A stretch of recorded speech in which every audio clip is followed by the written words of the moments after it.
लंबे समय से उत्तर भारत के पहाड़ी क्षेत्रों पर कोई डब्ल्यूडी नहीं आया है और परिणाम यह हुआ है कि पहाड़ों पर बर्फबारी या बारिश की गतिविधियां नदारद हैं। नमस्कार, आप देख रहे हैं मौसम तक चैनल पर अगले 24 घंटों के मौसम पूर्वानुमान का ये वीडियो जो है नेशनल वेदर बुलेटिन, जिसमें देश भर के मौसम की बात करूंगा 19 नवंबर के लिए। तो आइए जानते हैं इस वीडियो में क्या संभावनाएं नजर आ रही हैं देश भर के मौसम में परिवर्तन की। और ये वीडियो आप देख रहे हैं मौसम तक पर। सबसे पहले आप सभी से आग्रह करूंगा कि मौसम की जानकारियां अगर आपके लिए जरूरी हैं तो इस चैनल को सब्सक्राइब जरूर कर लीजिए और लाइक करिए। फेसबुक पर भी पेज को फॉलो करिए और जानकारियां जो मैं देता हूं अगर आपको लगती हैं काम की तो शेयर और कमेंट भी कीजिएगा। धन्यवाद। आगे बढ़ते हैं और देखते हैं यहां मौसम स्थिति। तो उत्तर भारत में आप देखिए, ये जो बादल हैं, ये बादल यहां नहीं क्रिएट हुए हैं, ये बादल पीछे से ही आए हैं। लेकिन कुछ ऐसी परिस्थितियां रहीं जिनके कारण इन बादलों का जो ट्रैक था वो इस तरह से रहा। इराक और ईरान को बारिश देने के बाद ये ऊपर से ऐसे चले गए और इधर आगे बढ़ गए तिब्बत की तरफ और चीन की तरफ, लेकिन भारत पर इनका प्रभाव नहीं दिखाई दिया। लेकिन आप देख सकते हैं एक श्रृंखला जो जलडमरूमध्य या होर्मुज स्ट्रेट से होते हुए यानी गल्फ ऑफ ओमान और गल्फ ऑफ अदन से आगे बढ़ रहे हैं बादलों की श्रृंखला अगले 24 घंटों में। वैसे देखा जाए तो ये जो दो खाड़ी क्षेत्र दिखाई पड़ रहे हैं ये बहुत छोटे हैं, लेकिन ये है गल्फ ऑफ ओमान और ये गल्फ ऑफ अदन और गल्फ ऑफ ओमान। तो इन खाड़ियों को आमतौर पर हम ये मानकर चलते हैं कि इनमें उतनी कैपेबिलिटी नहीं कि ये किसी भी तरह का मौसम क्रिएट कर सके। ये सही बात है, लेकिन ये कहीं ना कहीं जब मौसमी सिस्टम उठते हैं तो उनको सपोर्ट करते हैं, उनको सपोर्ट करने में इनका रोल रहता है, मॉइस्चर को फीड करने में रोल रहता है, क्योंकि ये बहुत बड़ा एरिया है। ये जो गल्फ ऑफ पर्शियन गल्फ है, यहाँ पर काफ़ी मात्रा में पानी है, दिखाई कम दे रहा है मैप पर। जाहिर सी बात है, छोटा मैप होता है तो अंदाज़ा नहीं लगा सकते, लेकिन इसकी चौड़ाई अगर हम देखें तो लगभग 50 से 60 किलोमीटर है। तो 50 से 60 किलोमीटर, और इस तरफ से देखें तो ये काफ़ी लंबी दूरी है, 1000 किलोमीटर के आसपास, 900 किलोमीटर के आसपास, उसी तरह से यहाँ पर। तो एक लंबा वाटर बॉडी है और कहीं ना कहीं जब कोई सिस्टम आ रहा होता है तो सपोर्ट करते हैं। तो इनके चलते यहाँ पर बादल आपको कुछ नज़र आने वाले हैं उत्तर भारत के मैदानी क्षेत्रों पर, लेकिन ये बादल बहुत ज़्यादा परिवर्तन मौसम में देने वाले नहीं हैं अगले 24 घंटों के लिए। तो अभी फ़िलहाल क्या संभावना है अगले 24 घंटों में उसकी बात करेंगे। क्या दिख रहा है उत्तर भारत के पहाड़ों पर। नीचे की तरफ जो बंगाल की खाड़ी पर एक्टिविटी है, आप देखिए पूरब में जमकर एक्टिव कंडीशन दिखाई पड़ रही है साउथ इंडियन ओशन में, यानी दक्षिणी हिंद महासागर क्षेत्र में। तो ये है पूरा रीजन, और यहाँ पर बंगाल की खाड़ी हो या जो अंडमान सी है, इस पूरे क्षेत्र पर एक्टिविटी बढ़ रही है। और इसी वजह से, या कहें कि करंट यहाँ पर ज़्यादा होने की वजह से जो अभी एक्टिविटी हो रही है, लो प्रेशर आगे बढ़ रहा है, उसके बाद जल्दी ही 22 नवंबर को एक कम दबाव का क्षेत्र यहाँ बनेगा जो इंटेंसिफाई हो सकता है, और जिसके बारे में ये कयास लगाए जाने शुरू हो चुके हैं कि क्या ये तूफान बन सकता है। अभी अगर तूफान बनता है तो ज़्यादातर चांसेस हैं इसके इस तरफ जाने की, लेकिन इस समय के तूफान या डिप्रेशन या लो प्रेशर के जो हिस्ट्री है, उसके ट्रैक रिकॉर्ड अगर देखें तो कई बार इन सिस्टमों के इधर पार करने या इधर जाने और इधर भी जाने की संभावना रहती है। तो अभी इसके बारे में कुछ भी कहना कि तूफान बनेगा या नहीं जल्दबाजी है, और ये क्या प्रभाव डालेगा इसके बारे में भी बात करना जल्दबाजी है। लेकिन फिलहाल जो वर्तमान कंडीशन है जिसके चलते महाराष्ट्र तक और मध्य प्रदेश तथा उड़ीसा, छत्तीसगढ़, झारखंड, बिहार तक हवा बदल रही है, ये क्या कुछ बदलाव लेकर आ सकती है ये परिस्थिति देश भर में, उत्तर, मध्य या पूर्व और दक्षिण में, आइए समझने का प्रयास करते हैं। दोस्तों, शुरुआत दक्षिण से करता हूं जहां पर बरसात होने की संभावना है। बरसात वाले बादल पूरब से कल पश्चिम की तरफ ज़्यादा शिफ्ट हो जाएंगे। तो यहाँ पर जो पूर्वी क्षेत्र है, तमिलनाडु का तटवर्ती और आंतरिक हिस्सा, इस भाग में यहाँ चेन्नई से लेकर कन्याकुमारी के बीच तटों पर भी और कुछ आंतरिक जिलों पर भी, मदुरई में, तिरुचिरापल्ली, कोयम्बटूर, सेलम, वेल्लोर, इन सभी भागों पर हल्की वर्षा देते हुए आगे बढ़ेंगे। तो त्रिवेंद्रम से कोचीन, वायनाड, पलक्कड़ और केरल के बाकी उत्तरी क्षेत्रों को प्रभावित करते हुए उसके बाद कर्नाटक के तटों पर कुछ जगहों पर होनावर और बेंगलुरु तथा आसपास के भागों में, और मैसूरू, हसन तथा बेंगलुरु में भी रात में बरसात देते हुए आगे बढ़ेंगे ये बादल। लक्षद्वीप में कई जगहों पर बरसात हो सकती है, इंटेंसिटी यहां पर मध्यम से तेज हो सकती है कई जगहों पर। बाकी दक्षिण भारत के क्षेत्रों में, चाहे वो तेलंगाना हो या आंध्र प्रदेश, इन भागों में ज़्यादा संभावना नहीं। लेकिन इधर देखिए, यहाँ पर अंडमान व निकोबार द्वीप समूह के तमाम जगहों पर मध्यम से भारी वर्षा होने की संभावना दिखाई दे रही है।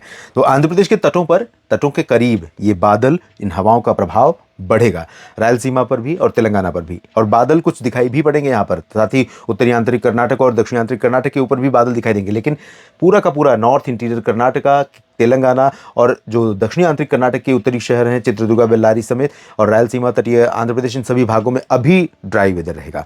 इसके ऊपर छत्तीसगढ़ और उड़ीसा, महाराष्ट्र और मध्य प्रदेश तथा गुजरात के क्षेत्रों पर भी बरसात की कोई संभावना अगले 24 घंटों में यानी 19 नवंबर के दिन, बुधवार के दिन नहीं है।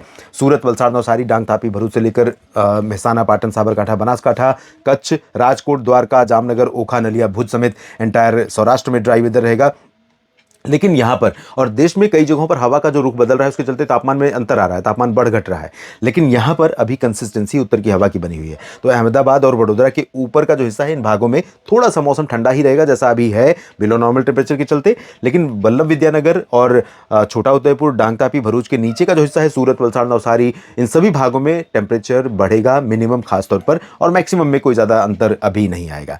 मध्य प्रदेश में भी कड़ाके की ठंड पड़ रही है। भोपाल, उज्जैन, इंदौर, देवास, बैतूल, गुना, ग्वालियर से लेकर के सभी जगहों पर पश्चिमी क्षेत्र में बिलो नॉर्मल टेम्परेचर, और वो भी कम नहीं बल्कि 2 से लेकर 8-9 डिग्री सेल्सियस तक तापमान सामान्य से नीचे रिकॉर्ड किया जा रहा था। इसके चलते यहां पर कड़ाके की ठंड पड़ रही थी। अब सिचुएशन बदल रही है, हवा जो दक्षिण की आ रही है, पूरब की आ रही है, उसके चलते पूरे रीजन में धीरे धीरे तापमान सामान्य की तरफ बढ़ना शुरू करेगा। बहुत अंतर नहीं आएगा तेजी से कि जो अभी सर्दी पड़ रही है वो अचानक जैसे मान लीजिए भोपाल में तापमान इस समय 13 या 14 डिग्री मिनिमम होना चाहिए और रिकॉर्ड किया जा रहा है 7 या 6, तो वो इमीडिएटली 12-13 नहीं पहुंच जाएगा। धीरे धीरे 7, 8, 9 इस तरह से बढ़ना शुरू करेगा। तो इस तरह से संभावना यहाँ पे धीरे धीरे सर्दी में थोड़ी कमी, थोड़ी गलन कम होने लगेगी। और वही स्थिति यहाँ अंबिकापुर समेत छत्तीसगढ़ के उत्तरी क्षेत्रों में दिखाई पड़ेगी। ओडिशा में भी धीरे धीरे सरफेस पर जब यह हवा पहुंचेगी सतह पर और एटमॉस्फेयर में इसका दबाव बढ़ेगा, तो नमी का स्तर बढ़ने के कारण यहां पर मिनिमम टेम्परेचर राइज कर जाएगा। मैक्सिमम में ज़्यादा अंतर नहीं आएगा। पूर्वी भारत में भी बहुत ज़्यादा अंतर अभी नहीं आया है, लेकिन बिहार में तापमान बढ़ गया है। ज़्यादातर जगहों पर सामान्य या सामान्य से ऊपर भी पहुंच गया है, क्योंकि यहाँ 3-4 दिनों से लगातार पूर्वी हवाओं का प्रभाव ऊपर था पहले, उसके बाद नीचे नीचे नीचे अब सरफेस की तरफ भी आने लगा है। और जल्दी ही पूरे बिहार के ऊपर ये नमी बढ़ने के कारण जल्दी ही बादल भी दिखाई देने वाले हैं 21-22 से, और बारिश अभी होगी ऐसा बोलना मेरे लिए मुझे ठीक नहीं लगता है। बताऊंगा अगले वीडियो में जब तस्वीरें और स्पष्ट होंगी। बिहार और उत्तर प्रदेश का साप्ताहिक मौसम पूर्वानुमान आज न्यूज़ मीडिया मंच पर डला है और फेसबुक पेज पर भी आप देख सकते हैं। सप्ताह भर के मौसम की बात उसमें की है। यहाँ दुमका से लेकर रांची, जमशेदपुर, देवघर, डाल्टनगंज समेत पूरे पश्चिम बंगाल और झारखंड में शुष्क और साफ मौसम रहेगा। सामान्य के आसपास तापमान रहेगा, ज़्यादा सर्दी नहीं, ज़्यादा गर्मी नहीं। पूर्वोत्तर भारत में दक्षिणी क्षेत्रों में मिजोरम और मणिपुर तथा त्रिपुरा और आसपास के भागों में, नागालैंड में कुछ स्थानों पर बरसात होगी। लेकिन मेघालय, असम और अरुणाचल, सिक्किम में ड्राई वेदर रहेगा। उत्तर प्रदेश में अधिकांश जगहों पर हवाएं पूर्वी दिशा की चल रही हैं, जो वही स्थिति है जो बिहार में है। लेकिन यहाँ अभी भी तापमान कानपुर और आसपास के भागों तक, वाराणसी तक सामान्य से नीचे बना हुआ था। अब यहाँ पर भी हवा का दबाव बढ़ेगा, पूर्व वाली या दक्षिण वाली, तो इसके चलते टेम्परेचर यहाँ पर भी बढ़ेगा। सर्दी धीरे धीरे कम होगी अगले कुछ दिनों के लिए, लेकिन उसके बाद जल्दी ही फिर से ठंडी हवाएं आएंगी और पूरे राज्य को प्रभावित करेंगी। और पश्चिमी क्षेत्रों में और हरियाणा तथा पंजाब, राजस्थान और पर्वतीय क्षेत्रों पर सामान्य से ज़्यादा सर्दी बनी हुई है। तापमान बिलो नॉर्मल बना हुआ है सुबह का अधिकांश जगहों पर। अगले 24 घंटों में अनुमान है कि सीकर या हिसार और सिरसा या फिर चुरू, इन सभी जगहों पर ये वाला जो पोर्शन है राजस्थान और हरियाणा का, यहाँ पर कड़ाके की ठंड हो सकती है और तापमान कई जगहों पर यहाँ 7-8 डिग्री बिलो नॉर्मल रिकॉर्ड किया जा सकता है। तो सीवियर कोल्ड वेव कंडीशन कई जगहों पर बनी है और यहाँ पर हवा का दबाव कम होने के कारण, नमी बढ़ने के कारण इन क्षेत्रों में कोहरा सुबह के समय कई जगहों पर दिखाई पड़ सकता है। तो हल्के से मध्यम कोहरा, और दिल्ली, एनसीआर तथा पश्चिमी उत्तर प्रदेश के भागों में सुबह के समय पॉल्यूशन। लेकिन जैसे ही हवा की रफ्तार बढ़ेगी, प्रदूषण छटेगा और आसमान साफ होगा, धूप तेज होगी, लेकिन आंशिक बादल आपको नजर आएंगे, जिनका जिक्र मैंने सैटेलाइट तस्वीरों में किया कि एक पैच यहाँ पर नजर आएगा और वो ये मूव करता हुआ रहेगा। तो इसका प्रभाव सिर्फ थोड़े समय के लिए, जब तक आसमान में दिखाई देगा, धूप को कम करने पर रहेगा। बाकी जैसे ही आगे बढ़ जाएगा, धूप अपने प्रभाव में फिर से आ जाएगी। इस वीडियो में भी इतना ही। लगातार इसी तरह से बने रहिए मेरे साथ मौसम तक और न्यूज़ मीडिया मंच पर। ये जानकारी ठीक लगी है तो वीडियो को लाइक और शेयर करिएगा। कमेंट सेक्शन में अपनी बात लिखना ना भूलें। आप सभी किसान साथियों का, सभी मित्रों का मेरे साथ जुड़े रहने के लिए, वीडियो देखने के लिए और अपने कमेंट्स, अपने सुझाव शेयर करने के लिए दिल से धन्यवाद।